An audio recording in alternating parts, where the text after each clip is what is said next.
변기에 앉았는데 1에서 2분이 지날 때까지 소식이 없다면 그건 싹수가 노란 거예요.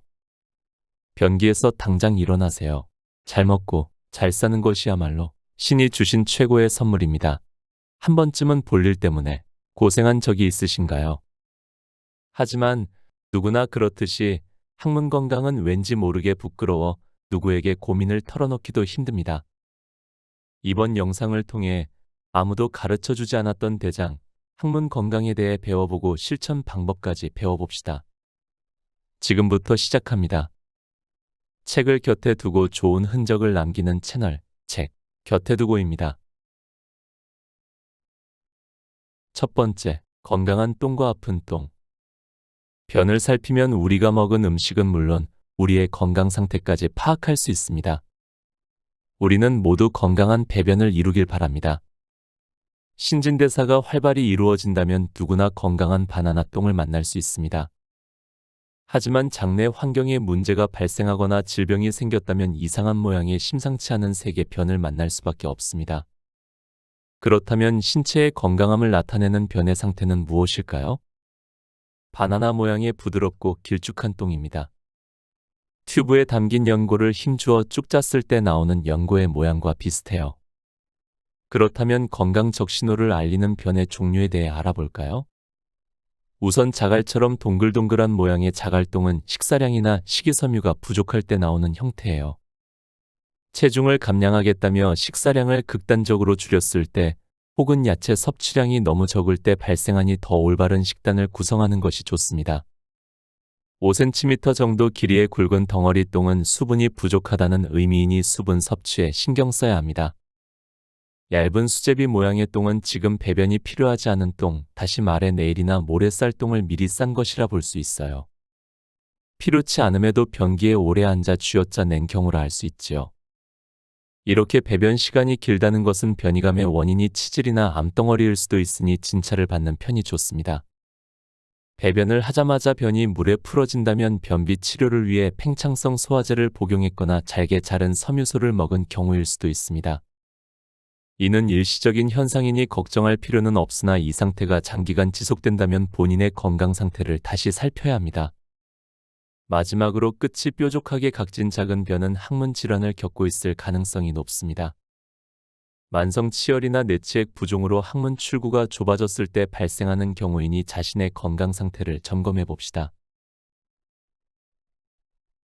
두 번째, 똥꼬 의사가 제안하는 333 항문관리법. 333요법은 항문을 건강하게 만드는 가장 효과적인 방법입니다. 평소 꾸준히 따라 해 습관으로 만들면 항문이 건강해지고 잔변감과 가짜 변이감을 줄일 수 있습니다. 신호가 왔음에도 화장실에 제대로 가지 못할 때 333요법을 실시해 보세요. 만약 이때 변이감이 금세 사라진다면 이는 가짜 변비입니다. 다만 333요법을 시행하였음에도 잔변감과 변이감 등이 줄어들지 않고 여전히 화장실을 시원하게 다녀오지 못한다면 전문의의 진찰이 필요합니다.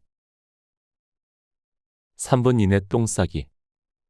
직장에 변이 있는 경우 1에서 2분 안에 변을 시원하게 보는 것이 정상입니다. 3분 안에 똥을 싸지 못한다면 직장에 변이 없다는 의미이므로 미련 없이 일어섭니다. 3분 좌욕하기. 섭씨 38도, 섭씨 40도 정도의 따뜻한 물에 항문을 충분히 담급니다. 그러면 항문 괄약근이 이완되고 혈액순환이 원활해져 치액 부종이 감소되며 항문 불편감과 가려움증 등의 증상이 줄어들어요. 변비와 치질 등의 증상 완화에도 탁월합니다. 단 반드시 좌변기 위에서 시행하세요. 30분 침대 위에 엎드리기. 가슴과 배, 무릎이 침대에 닿도록 엎드려 몸을 이완시킵니다. 평소 앉아있는 자세는 항문으로 피가 몰리는 자세이지만 엎드려 있으면 엉덩이가 높은 상태가 되어 항문에 부기가 빠지고 변이감이 사라집니다. 세 번째, 색이 보내는 위험신호. 변의 모양만큼이나 색 역시 우리의 건강 상태를 알려주는 중요한 신호입니다. 가장 먼저 확인해야 할 것은 출혈의 여부예요. 출혈이 없는 건강한 변의 색은 황색이나 갈색입니다. 하지만 대변이 붉거나 검붉은색 혹은 흰색을 띠면 질병이 발생한 것일 수 있어요. 물론 무엇을 먹었는지에 따라 대변 색상의 변화가 일시적으로 발생할 수는 있습니다. 하지만 밝은 붉은색의 변을 보았다면 치질 같은 항문 질환을 의심해 봐야 합니다. 더 큰 문제는 검붉은색 변입니다. 이는 식도 위 십이지장 소장 등 상부 위장관에 출혈이 생겼다는 신호예요. 심할 경우 위궤양, 위암, 출혈성 대장염, 궤양성 대장염, 직장암이 있는지도 확인해 봐야 합니다. 만약 변의 색이 하얗다면 담도폐쇄증일 가능성이 높습니다.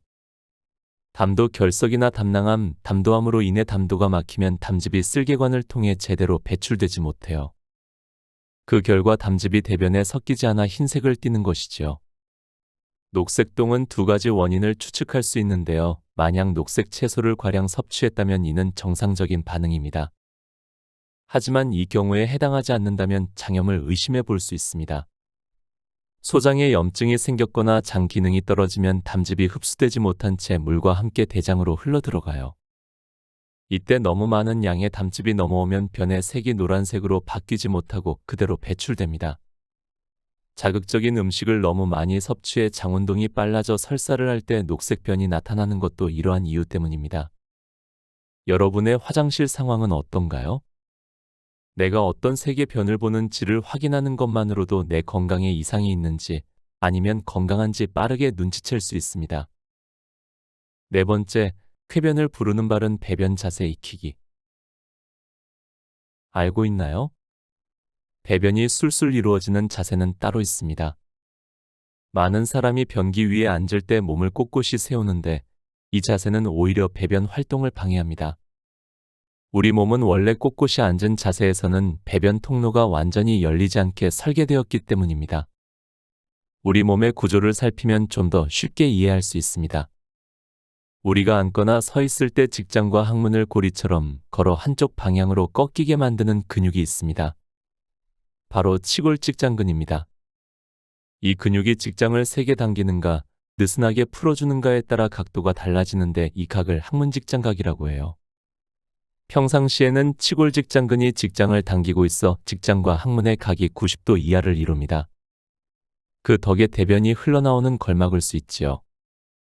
반대로 치골직장근이 느슨해지면 꺾임이 사라지면서 직장과 항문이 이루는 각이 120도까지 펴집니다.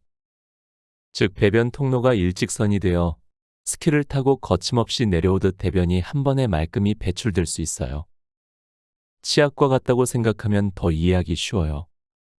꺾어진 치약과 쫙 펴진 치약 둘 중에 어떤 치약이 더 잘 나올까요?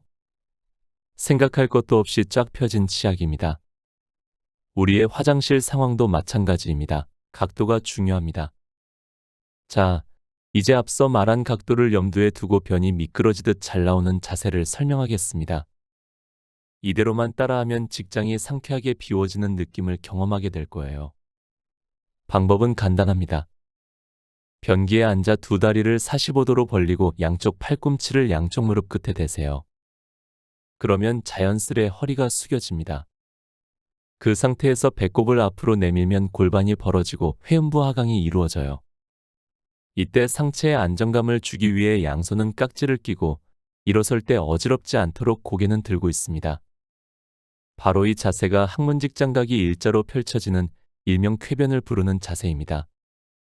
이때 발 아래 발 받침대를 대는 것이 쾌변에 더 도움이 된다고 생각하는 사람도 있습니다. 그러나 앞서 설명한 자세로도 이미 충분할 뿐만 아니라 발받침을 활용할 경우 오히려 옛날처럼 쪼그려 앉는 불편한 자세에 가까워지므로 굳이 사용할 필요는 없으니 참고하세요. 다섯 번째, 진짜 변비와 가짜 변비를 구별하라. 변비는 직장에 변이 있음에도 배변을 하지 못하는 진짜 변비와 직장에 변이 없는데 변이감만 느끼는 가짜 변비로 구분됩니다. 직장으로 대변이 넘어오고 그 압력에 의해 똥 마려 신경이 자극받으면 우리는 바로 그때 화장실에 가고 싶다는 생각을 합니다. 이런 경우 화장실에 가서 변기에 앉자마자 15초 이내에 볼일을 볼 수 있어요. 직장에 대변이 있다면 15초 이내에 배변이 시작되어 1에서 2분 안에 모두 끝내는 것이 정상입니다. 변이감을 느껴 화장실에 갔지만 배변이 이루어지지 않는 상황, 이것이 바로 가짜 변비입니다. 직장에 변이 없음에도 변이감을 느끼는 경우이지요. 이 경우는 대변이 아닌 다른 무언가가 똥 마려 신경에 자극을 준 상황입니다. 내치액 덩어리가 부어올랐거나 암덩어리가 그곳에 위치하며 신경을 자극하거나 항문을 조이는 괄약근의 힘이 약해져 장점막이 밀려나온 상황일 수도 있어요. 이런 증상을 겪을 때 계속 변기에 앉아 힘을 쓰면 증상이 더욱 악화되고 괄약근의 기능도 약해지지요. 변기에 앉은 뒤 1에서 2분이 지났음에도 아무런 신호가 없다면 진짜 화장실에 가야 할 타이밍이 아닌 다른 원인에 의한 변이감 때문일 수 있으니 반드시 주의해 주세요. 6번째, 건강한 장으로 거듭나게 하는 8가지 식재료. 지금부터는 장이 힘을 발휘하도록 돕고 면역력까지 높여주는 음식을 알아보겠습니다. 평소 식단에 지금 소개하는 식재료를 포함해 보다 건강한 장을 만들 수 있도록 합시다. 현미. 왕겨만 벗겨낸 상태로 도정을 하지 않아 식이섬유가 매우 풍부한 곡물입니다. 식이섬유 함유량이 무려 백미의 6배에 달하지요. 단 소화가 잘 되지 않으면 변비를 일으킬 수 있으므로 반드시 꼭꼭 씹어 먹어야 합니다. 키위. 수용성 식이섬유와 불용성 식이섬유 모두 풍부하게 함유하고 있어 변비 해소에 효과적입니다. 또 유익균은 늘리고 유해균을 줄여주는 큐틴이 많아 장내 환경을 개선하는 데 도움을 줍니다. 바나나. 장 운동을 활발하게 해주는 식이섬유와 변을 부드럽게 만드는 마그네슘이 풍부합니다. 이외에 칼륨, 비타민 B, 엽산 등의 성분도 가득합니다. 사과. 식이섬유인 팩틴이 풍부해 장내 묵은 변을 제거하는 데 효과적입니다. 해독작용도 뛰어나 장 속의 유해물질을 체외로 빠르게 배출합니다. 아침 공복 상태에서 껍질까지 섭취하는 게 쾌변하는 데 좋습니다. 당근. 식이섬유가 풍부하게 들어있어 변비 해소에 탁월합니다. 비피더스균을 활성화시키는 성분도 함유해 꾸준히 먹으면 묵은 변 제거에 효과적일 수 있습니다. 버섯. 식이섬유가 풍부한 대표적인 식품이며 면역 증강 영양소가 풍부합니다. 불용성 식이섬유가 들어있어 변비 증상을 개선하는 데 도움이 되며 장내 세균의 균형도 조절해 줍니다. 고구마. 변비 해소에 효과적이고 콜레스테롤 수치를 낮추는 데 도움되는 식이섬유가 풍부합니다. 칼륨도 많이 함유하고 있어 혈관 건강에 좋아요. 된장. 식이섬유와 유산균을 많이 함유하고 있어 변비를 개선해주며 몸속의 독소를 제거하는 데 도움이 됩니다. 항암, 항균 작용이 뛰어난 키토올리고당도 풍부한 대표적인 발효식품입니다. 7번째, 식후에 마시는 물이 소화를 돕는다. 물을 자주 마시라 권유하지만 반대로 물을 마시는 것이 건강에 좋지 않다고 여겨질 때도 있습니다. 밥과 함께 물을 마시거나 밥 먹은 직후에 바로 물을 마실 때예요. 식사 도중이나 직후 곧바로 물을 많이 마시면 소화 효소가 희석되어 소화 기능이 떨어진다는 주장이지요. 하지만 이는 잘못된 오해입니다. 이 주장을 뒷받침하는 과학적 근거는 없어요. 오히려 식사 후 따뜻한 물을 마시면 소화 효소가 음식물에 더욱 잘 달라붙어 소화가 더 잘 될 수 있어요. 지금부터는 그 원리에 대해 자세히 설명해 보겠습니다. 음식물과 함께 공기가 입으로 들어가면 음식물 사이사이 빈 공간에 공기가 채워집니다. 그런데 이 상황에서는 소화 효소가 음식물 사이 공간을 파고들기 힘들어요. 이때 물을 한 컵 마시면 음식물 사이 공기로 채워져 있던 빈 공간에 물이 채워지면서 소화 효소가 그 사이 공간에 물과 함께 스며들 수 있습니다. 그 덕에 탄수화물, 단백질, 지방을 분해하는 효소가 각자의 역할을 보다 충실히 해내 소화 작업이 착착 이루어지지요.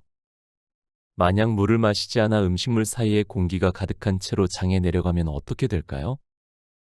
음식물에 소화 효소가 접촉하지 못하고 그렇기에 소화되지 않은 상태 그대로 부글거리며 대장으로 넘어갑니다. 미처 소화되지 못한 음식물은 장에 오랜 시간 머물며 부패하기 시작하고 독소와 노폐물로 변해 우리 신체를 공격하는 활동을 시작합니다.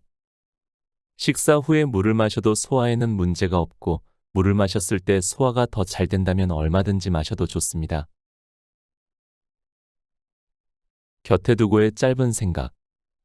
사람들은 대개 건강을 위해서 라면 몸에 좋은 음식을 찾아 챙겨 먹는 노력을 마다하지 않습니다. 그런데 몸에 좋다는 그 많은 음식들 먹고 나면 그만일까요? 내 몸으로 들여보내는 것 못지않게 건강하게 소화, 흡수 후에 적절히 배출하는 것도 아주 중요한 부분입니다. 오죽하면 잘 먹고 잘 사는 것이야말로 건강의 기본이요. 신이 주신 최고의 선물이라는 말이 있을까요? 잘 사는 것은 지극히 개인적인 영역으로 여겨 어느 날 이상 증세가 생겨도 병원을 찾지 않고 스스로 해결하려는 경우가 많습니다. 이 책을 쓴 이른바 똥꼬의사 선생님은 농담 삼아 환자분들께 이렇게 말씀하신다고 합니다.